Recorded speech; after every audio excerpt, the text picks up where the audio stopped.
संयुक्त परिवार भारतीय संस्कृति की खूबसूरत पहचान रहा है, जहाँ कई रिश्ते एक छत के नीचे मिलकर प्रेम, त्याग और अपनापन बांटते हैं। पर कभी-कभी इसी एकता के नाम पर कुछ दिलों को चुप रहना पड़ता है। यही कहानी है सुमित्रा की, जो बड़ी बहू होने के साथ-साथ एक माँ भी है। सुमित्रा घर के कामों में व्यस्त थी कि अचानक 6 साल की उसकी बिटिया रुचि रोती हुई कमरे में आई। चेहरा आंसुओं से भीगा था, होठ कांप रहे थे। सुमित्रा ने घबराकर पूछा, क्या हुआ लारो, क्यों रो रही है?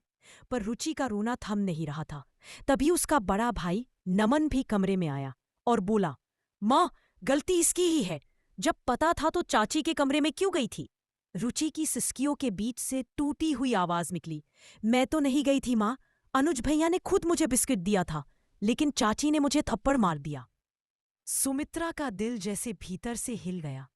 एक बिस्किट के लिए उसकी नन्ही बिटिया पर हाथ उठाना, यह सोचकर उसका मन भर आया। उसने नमन को पैसे दिए, जा बेटा बिस्किट ले आ। बेटे ने पैकेट लाकर दिया तो सुमित्रा ने रुचि को चुप कराया, लेकिन उसके भीतर एक आग जल चुकी थी। सुमित्रा उस घर की बड़ी बहू थी। सास ससुर, पति सूरज, देवर मोहन, देवरानी नंदा सभी एक ही छत के नीचे रहते थे। दोनों भाइयों के दो दो बच्चे थे। घर के खर्चे का भार दोनों पर था, पर सूरज की आय कम थी, जबकि मोहन का व्यवसाय अच्छा चल रहा था। फिर भी मोहन की पत्नी नंदा का स्वभाव बहुत तीखा था। वह अपनी चीजें दूसरों से बांटने की आदी नहीं थी। वह जो कुछ भी लाती अपने कमरे की अलमारी में रख देती। कई बार सुमित्रा को यह बात चुभी, पर सासू माँ का जवाब हमेशा एक ही होता, हर माँ अपने बच्चों के लिए करती है बहू, इसमें बुरा क्या है? इसी तर्क ने एक दिन सुमित्रा के भीतर दबे स्वाभिमान को जगा दिया। अगले रविवार को जब घर में मेहमान आए तो बाहर से नमकीन, बिस्किट और मिठाई मंगाई गई। मेहमानों के जाने के बाद जितना बचा हुआ सामान था, सुमित्रा ने सब अपने कमरे की अलमारी में रख दिया। रात को जब सब खाने बैठे, मोहन ने कहा, अरे वाह, नमकीन कहाँ गई? नंदा बोली, पता नहीं, बहन जी ने रख ली शायद। सुमित्रा ने शांत स्वर में कहा, हाँ, वो पैकेट मैंने अपनी अलमारी में रख दिया है। पूरा घर जैसे ठहर गया। सूरज ने भी आश्चर्य से पूछा, पर क्यों?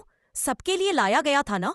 सुमित्रा ने दृढ़ स्वर में कहा, जब मेरे बच्चों को जरूरत होगी तब मैं दूंगी, अब वो मेरे पास रहेगा। सासू माँ भड़क उठी, बड़ी बहू होकर यह कैसी स्वार्थी बात कर रही हो? डॉट। सुमित्रा ने सीधा जवाब शांत लेकिन दृढ़ स्वर में कहा, माँ जी, यह स्वार्थ नहीं है, यह सुरक्षा और न्याय है। जब एक बिस्किट के लिए मेरी बिटिया को थप्पड़ मारा गया, तब मुझे समझ में आया कि घर में सबके लिए समानता तभी जरूरी है जब बड़े अपने ही बच्चों में भेदभाव न करें। और मैं अपनी संतान के लिए ऐसा कदम उठाना तो कर ही सकती हूँ। वैसे भी आपने खुद कहा था कि माता पिता अपने बच्चों के लिए ऐसा करते हैं। सुमित्रा का यह साहस देखकर घर में सन्नाटा छा गया। अब तक चुप रहने वाले सूरज ने भी कुछ नहीं कहा। उसकी मौन स्वीकृति ने सबको समझा दिया कि सुमित्रा सही है।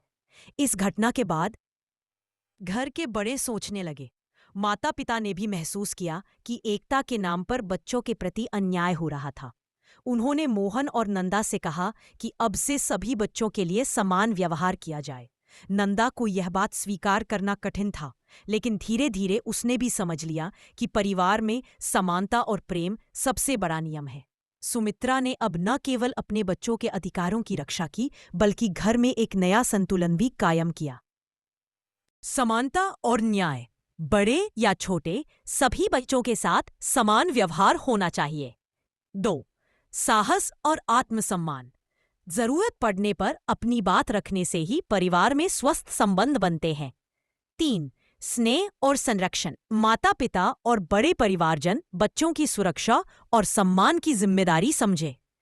एकता का सही अर्थ, केवल एकता दिखावे के लिए नहीं, बल्कि न्याय और प्रेम के साथ रहना चाहिए। अंततः घर में सब फिर से खुश और संतुलित रहने लगे। रुचि और नमन अब डर के बिना खेलते और हंसते। सूरज और सुमित्रा की जोड़ी और मजबूत हुई। मोहन और नंदा ने भी अपने बच्चों के प्रति व्यवहार में सुधार किया। सास ससुर ने समझा कि प्यार और एकता सिर्फ समानता और न्याय के बिना अधूरी होती है। सारा परिवार अब मुस्कुराते हुए एक साथ नाश्ता करता, बच्चों की खुशी में शामिल होता और घर में प्रेम और सम्मान की हवा बहती।